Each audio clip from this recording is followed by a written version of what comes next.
Date, I have to talk to you about something. Huh? About the original Cyclops serial killings. Why this all of a sudden? Because I want you to solve this case, Mr. Date. I want you to find who did this and bring them to justice. So, if I can help you, even a little... Why didn't you say anything at Abyss? The boss was there. I couldn't speak openly in front of her. So, I decided to meet you here. All right. Let's hear it. Earlier, I told you that I was completely certain the original Cyclops killer couldn't have committed these crimes. I am absolutely certain the original Cyclops killer could not have committed these crimes. Let me explain why. I'll start by telling you the identity of the Cyclops killer. Although, it's more accurate to say, killers. More than one? In the first series of killings, the culprit had an accomplice. One of them was born a murderous psychopath.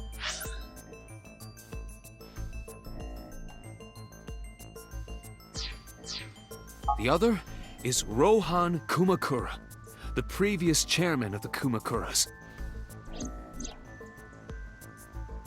They each had a role to play.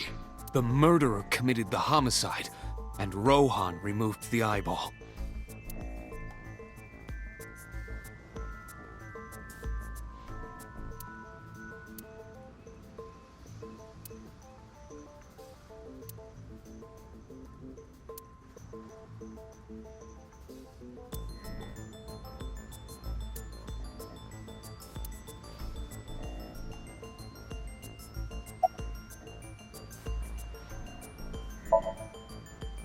"18 years ago, Rohan took a woman's eye. She was already dead. He put his finger into her eye socket and gouged it out. The reason why was simple. He was fascinated by women's eyes. Their beauty stimulated his greed and his desire to possess them. He needed to have them, to make them his own.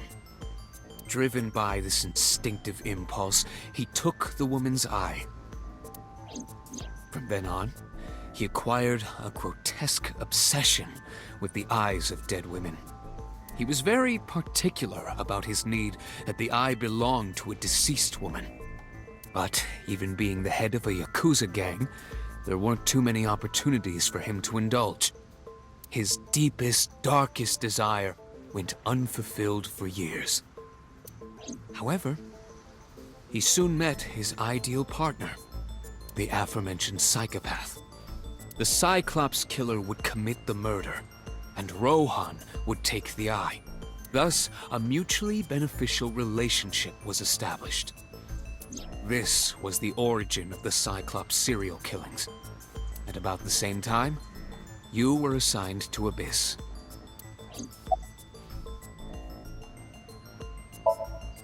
That, I don't know.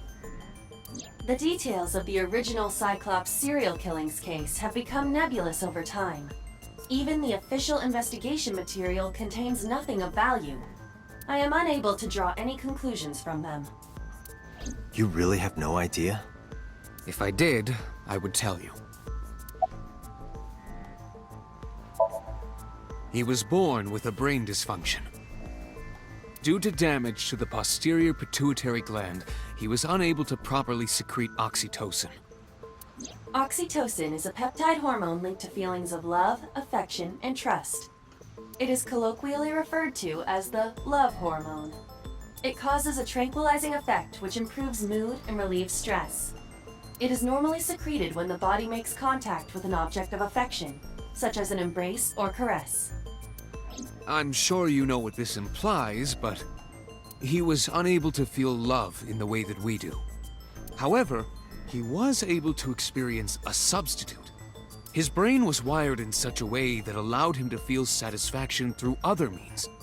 Due to the unique idiosyncrasies of his brain, he was able to release large amounts of dopamine and endorphins. by performing a certain action. What was it? Murder. Dopamine is a hormone linked to the reward system of the brain. The pleasant feeling attained through accomplishment is dopamine. Endorphins are a kind of brain narcotic. They dull pain and create a feeling of happiness. He got pleasure from killing people? It's slightly more complicated than that. Killing people was the only way he could get pleasure. He was 12 when he took his first life. That enlightened him to the pleasure of murder, which he would do again and again.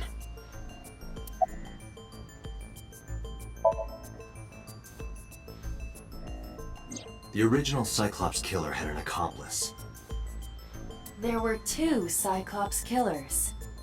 and one of them was the former chairman of the Kumakuras, Rohan Kumakura. Rohan committed suicide by jumping to his death 1 year ago. That means... Pewter, tell me this. One of the original killers is dead, I know that. But that means one remains. Who is he? After his 4th murder, he was arrested by the police. They actually picked him up on other charges. But, in any case, he is currently serving a life sentence in Fuchu prison. Fuchu prison? Yes. What's his name? In prison, he doesn't have a name. He is simply called Number 89. Number 89.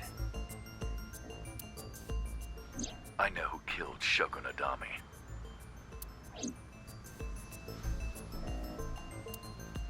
So, now you know why I said that. That the original Cyclops killer couldn't have committed these crimes. Because one is dead, and the other is behind bars. Neither of them had the opportunity.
This is your fault. I heard from the police. Because you didn't take care of Iris. My boy Ota got involved. Date, I looked into the investigation report. Mayumi confirmed Ota's body early this morning. I see. I'm sorry. I want to be alone right now. Did you not hear me? I said leave!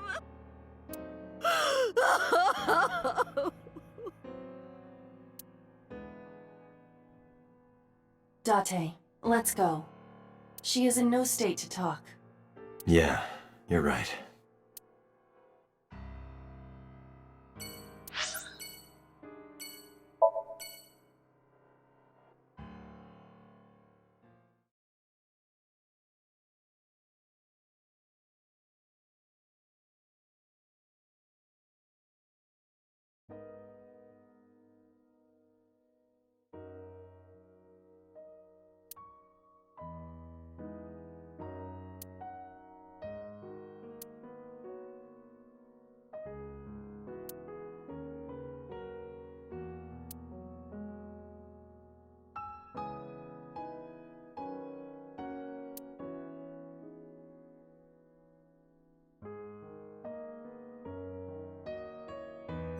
In the language of flowers, the iris means good news and hope. When I saw the flowers this morning, I just knew something good would happen.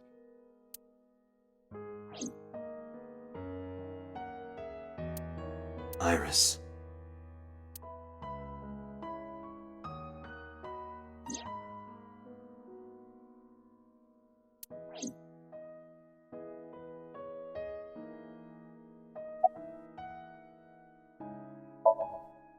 Iris was my everything. We always went everywhere together. Whether it was buying clothes or going to the movies, or taking a walk, or going shopping at the supermarket. When she was young, she would just hold one of my fingers. Her hand was too small to hold mine. Then it was 2, then 3, and finally she could hold my hand. But eventually, she left my hands altogether. She started crossing her arms, being independent, even though she needed constant attention growing up.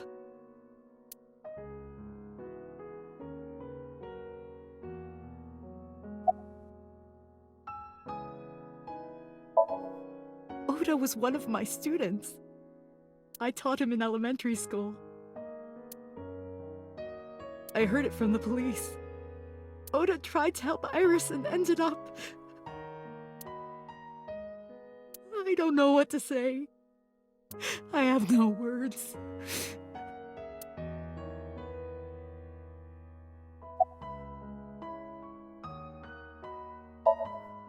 Her memories are a part of this room. And always will be.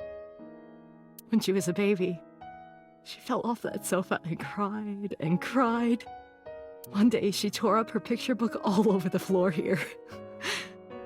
Another time she drew with crayons all over the window. She painted my portrait on Mother's Day. Scratches on the floor, chipped plates, burn marks on the table, stains on the cushions. Everything you see, it all holds a memory of her. But why?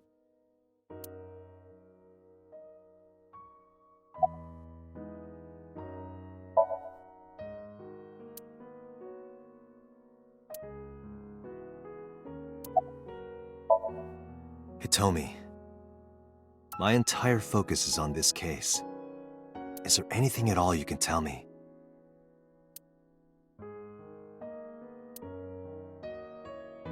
I don't know if this is important, but No, please, tell me. I may have told you this already. I met Renju's wife Shoko twice before. The first time at the wedding. The second time a month ago. That second time was in the waiting room of the prison. Prison? There's an acquaintance of mine from when we were younger. I visit them a few times a year. And by coincidence, I saw Shoko. I don't think she noticed me, but I recognized her as Renju's wife right away. She was there for the same reason I was, to visit one of the inmates. Do you know who? No, I don't. We didn't talk. Which prison? Fuchu Prison, in Tokyo. Fuchu. Prison?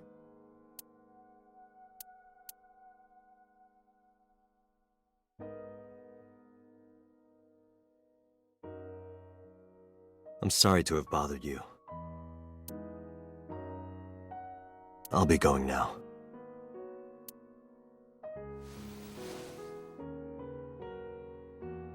I don't know what to do. Thinking about her.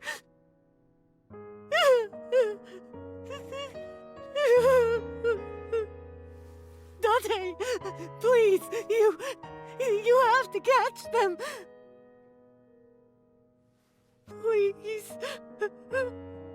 Please. I will. Trust me.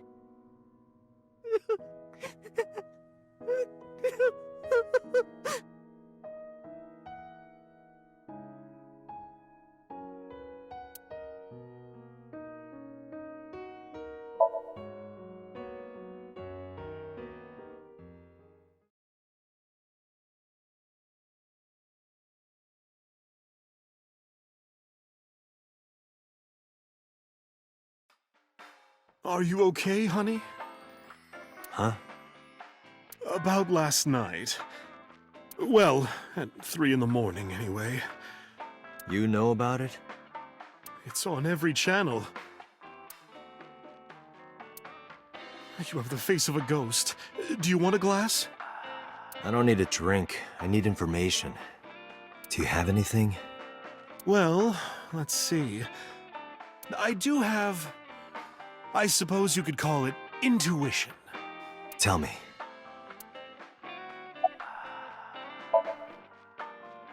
The Kumakuras are involved in this case.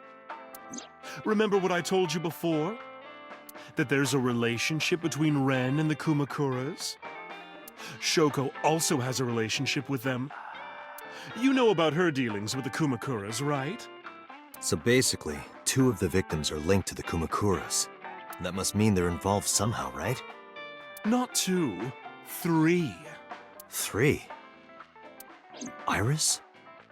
No, not that one. The boy. He came here last night? Ota? Yes, from Matsushita Diner. He's linked to the Kumakuras as well.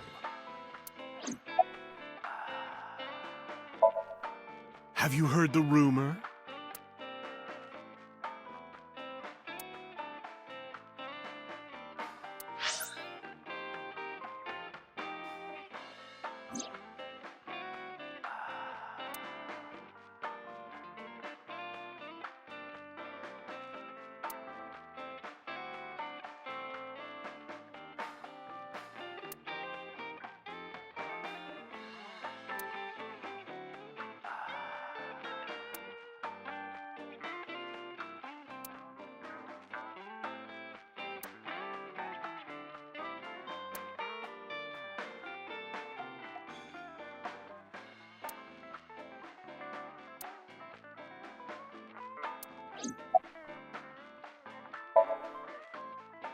The Kumakuras own a handful of real estate companies. They of course look legit, but they're Yakuza fronts. I'll call those real estate companies the KE to keep it simple for you.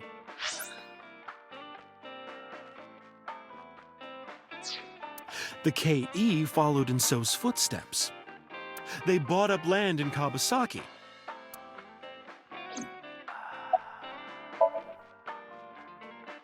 Now, back to So. Have you heard of the plans for the casino in Kawasaki? So was the one who came up with it. I was born and raised in Kawasaki. I remember the landscape of my childhood, and I loved it dearly. But look at Kawasaki now. When I see images of the destruction on television, my heart aches like it's being chopped to pieces. But I promise you, I will revive the Kawasaki district at any cost. Casino Town Kawasaki will give new life to the city. After that, So moved fast. He submitted the bills he needed to the National Assembly after drumming up support in the right places.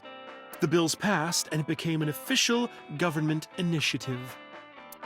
Decontamination efforts therefore increased at a rapid pace in the Kawasaki district. At the moment, the area is still considered off-limits. However, the air in Kawasaki is currently purified to such an extent that it has no negative effect on the human body.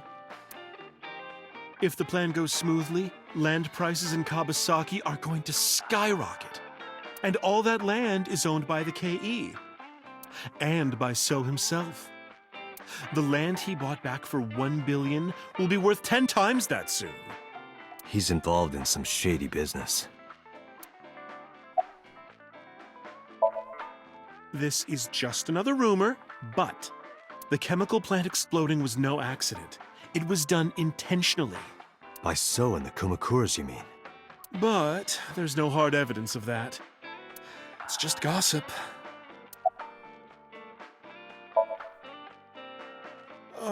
What were we talking about again?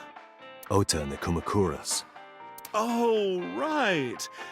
You know how Matsushita Diner is close to the Kawasaki district?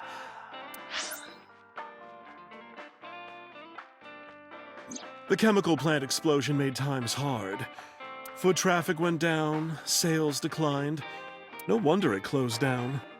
Ota must hold a grudge. Someone caused that explosion. And if it was intentional, oh, he'd hate them even more. That's how I link Ota to the Kumakuras.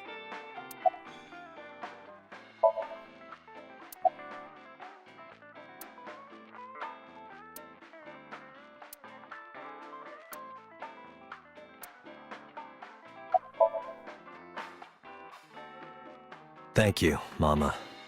I don't know if what you told me will lead to anything, but... Oh, sorry. I didn't mean to waste your time. No, it was very helpful. I'm glad I can help, even if it's just a little. Well then, be seeing you. Come back anytime.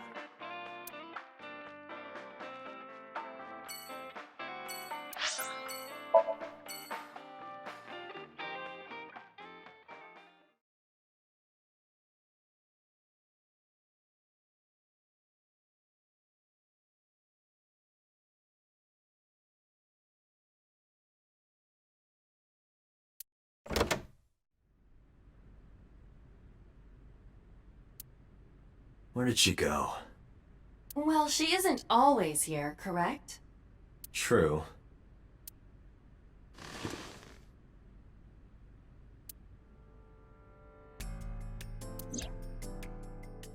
What are you doing? I thought it would be easier to talk like this. What do we have to talk about? A summary of the investigation, perhaps? What summary? We don't have anything new. That's not true. Huh? I was curious, so I did some research. About number 89.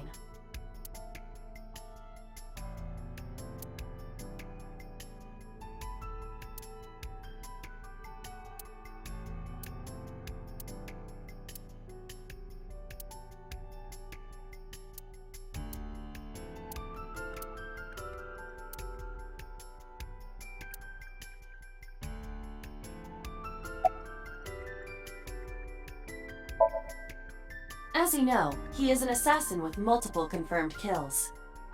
He is currently serving a sentence at Fuchu Prison. He was imprisoned 6 years ago. That's what Pewter told us. After his fourth murder, he was arrested.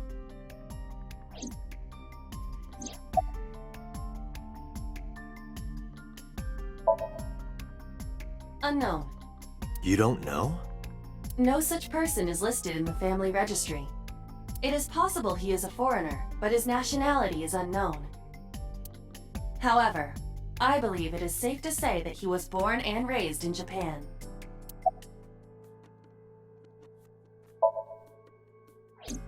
Unknown. I cannot determine if they have any connection. Approximately 1 month ago, Hitomi Sagan witnessed Shoko in Fuchu Prison's waiting room. I am unable to say for certain that the person she was there to visit was number 89. After all, Fuchu Prison houses 2,000 inmates. But number 89 knew Shoko's name. I know who killed Shogunadami. That must mean that he knew her somehow. It is possible.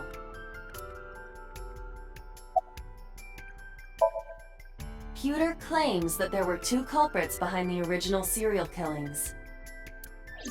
One was the former chairman of the Kumakuras, Rohan Kumakura. But Rohan committed suicide last year. That leaves 1 culprit still alive, number 89. But number 89 couldn't possibly have committed these crimes. He was in jail when each of the murders occurred. Correct. However, I do not believe it is accurate to claim that he had nothing to do with the incident. I know who killed Shogunadami. If he was telling the truth, his involvement is possible.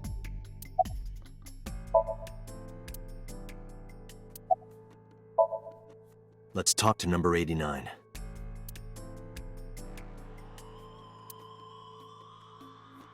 All right. However, we need not go to him. We can bring him to us. If we plan on syncing with him, it would be more efficient.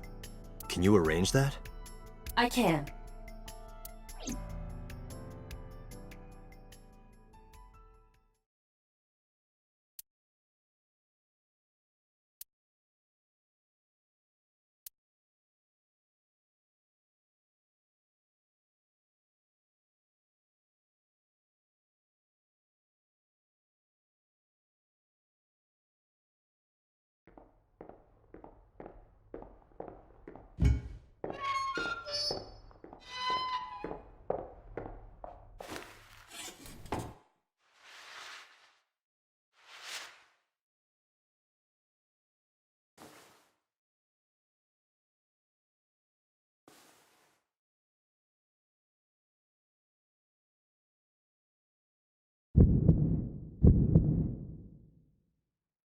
Sorry to interrupt your busy day, but I need you to tell me something.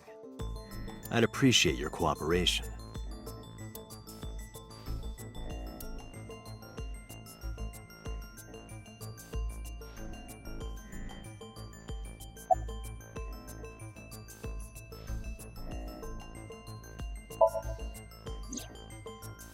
That's right. I was one of the culprits behind the case 6 years ago. One of the 2 Cyclops killers.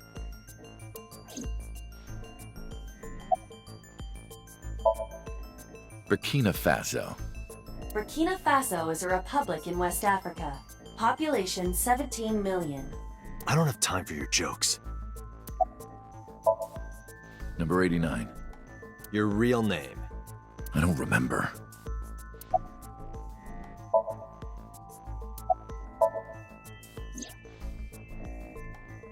Yeah, I guess I do. About a month ago, Shoko visited Fuchu prison. Was she there to see you? That's right. What did you talk about? Nothing special. You're in no position to lie. I'm not lying. She didn't come to hear me talk. Then why did she come? To meet me. Meet you? She probably just wanted to see me.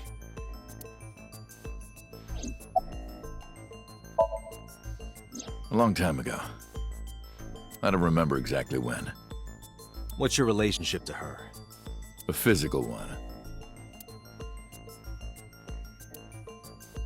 I'm kidding. She was just a business partner. All right. Let's get right down to it.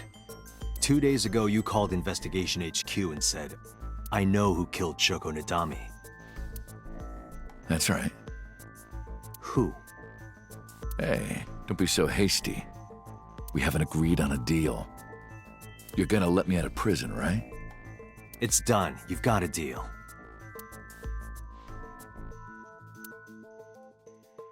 All right. But to explain it properly, I need to tell you a story. It might take some time. Is that all right with you? I've got nothing but time. Then let's get started. The story of a lonely assassin.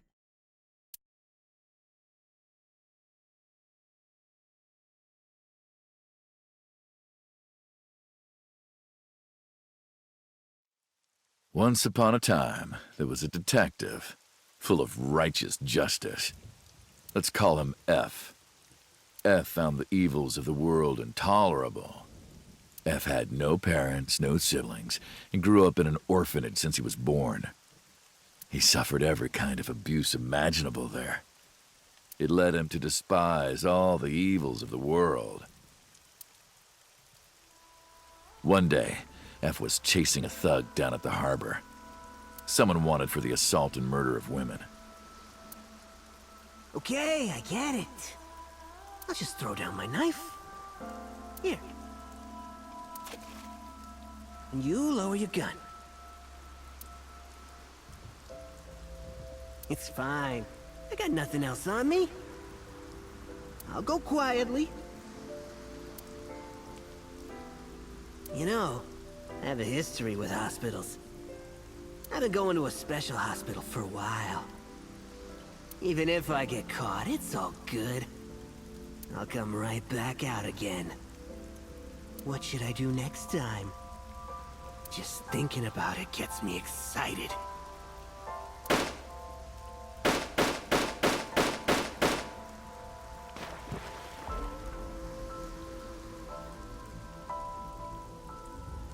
The culprit was unarmed, but F never served a day in prison. The case went to trial for some time, but it was determined to be self-defense, and he was declared innocent. If the truth got out, it would be a huge scandal for the police. People at the upper level were terrified of what might happen, so they had evidence fabricated. F wasn't suspended or disciplined at all. After a while, he returned to his job like nothing happened. That was a turning point for him. He was ready to shed the morality that was weighing him down, holding him back. F still wanted justice, and he was willing to dispense it to the immoral one by one. He became an assassin, a lone gunman, no agent, no employer. He was his own man. F believed that he was judge, jury, and executioner, but it didn't last long. One day, F got rid of a criminal we'll call X. X was responsible for defrauding and killing an innocent old man for his life insurance policy. Turns out, X had connections. Someone wasn't happy that he died. Rohan Kumakura, chairman of the Kumakuras. X was a top executive of the Kumakuras at the time. Rohan ordered his men to find and kidnap F.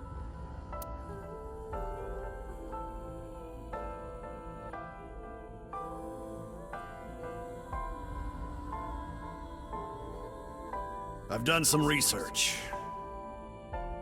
I know you've cleaned up at least 18 pieces of scum from this earth.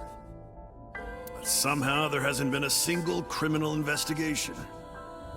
They're all treated as suicides, accidents, or natural causes. Amazing work. I'm impressed. How about you work for us? Of course, you have the right to say no, but it'll be the last word out of your mouth.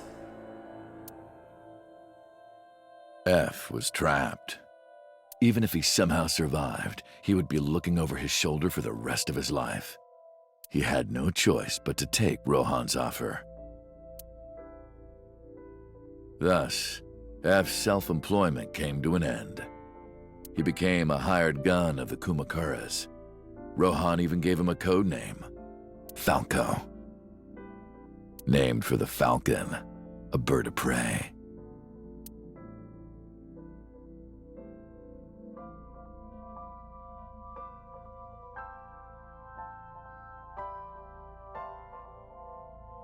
Falco didn't quit his job as a police officer, though. He worked as a detective by day, assassin by night at the will of the organization. An ordinary killer would need motive to take a life. Not Falco. He did as he was told, one target after another.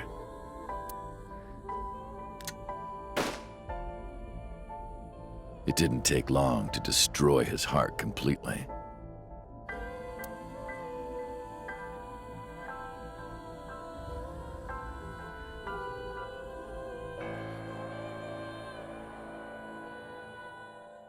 Time passed, and a few years back, Falco, who by this time was exhausted in body and spirit, made a fatal mistake. He missed his mark and ended up taking a bullet to the stomach. Somehow he managed to escape. After reaching a nearby shrine, his legs finally gave out under him. He had no strength left. He put his back up against the shrine and let out a moaning breath that he thought might be his last. But at that moment,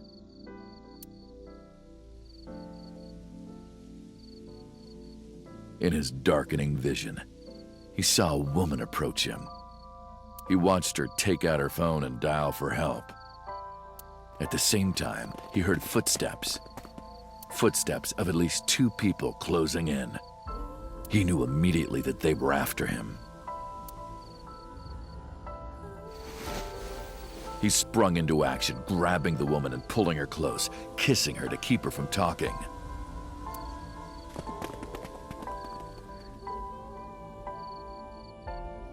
That was the first encounter between Falco and the woman. She was a teacher at some school.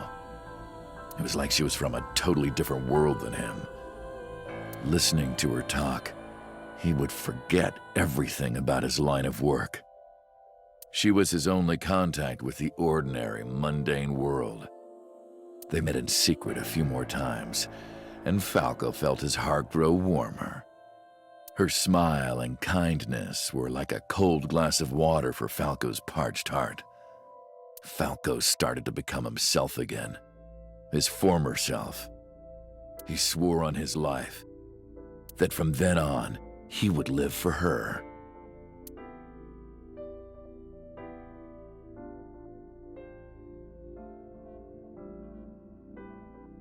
So, you want to go clean?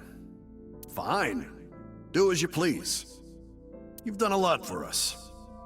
But there is one last thing. One final job I want you to do for me. It's nothing major. This woman and her daughter. I need you to dispose of them. Should be simple, no? Rohan handed Falco a picture of a woman and a girl. It was the teacher Falco met at the shrine.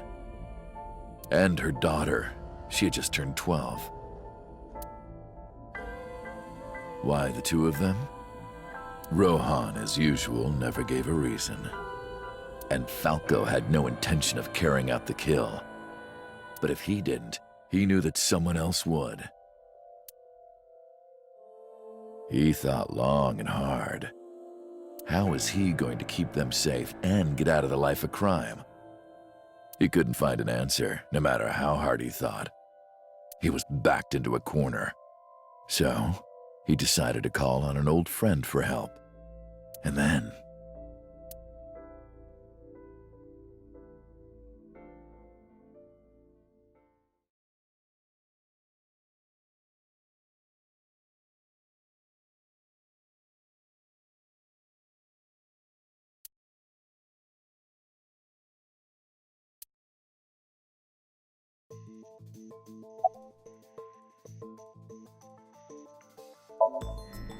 Why did you stop?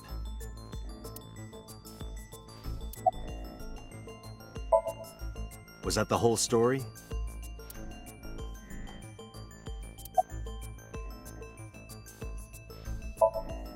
What's the connection between that and Shoko?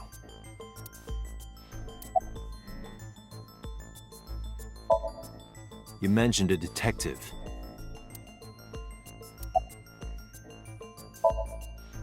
Hey, answer me.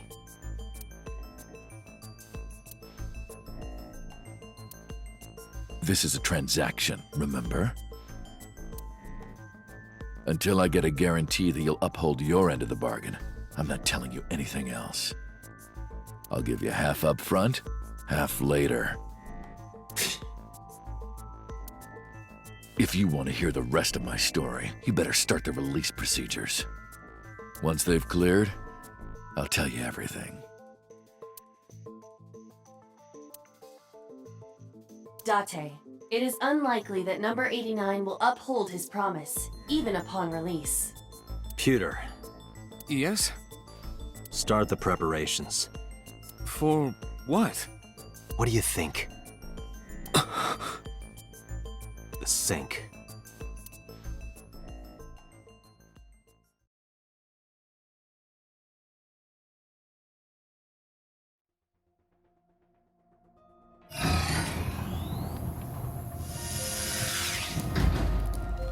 I have injected number 89 with the usual dosage. He will not be waking up anytime soon. Are you ready, Agent Date? Yeah, The time limit is 6 minutes. I know. Then let's begin.